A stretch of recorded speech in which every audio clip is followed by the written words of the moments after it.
under 2 minutes. You know, it's a 2 minute from the time the ticket comes in to the time the plate goes out.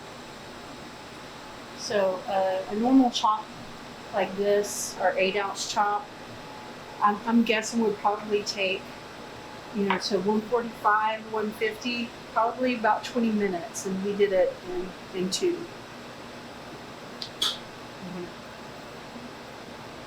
Cut that open for you. You see just how beautiful the inside is. Perfectly cooked to temperature. Nice and moist on the inside. Beautiful grill marks. Perfect chop every time. You'll never overcook pork again.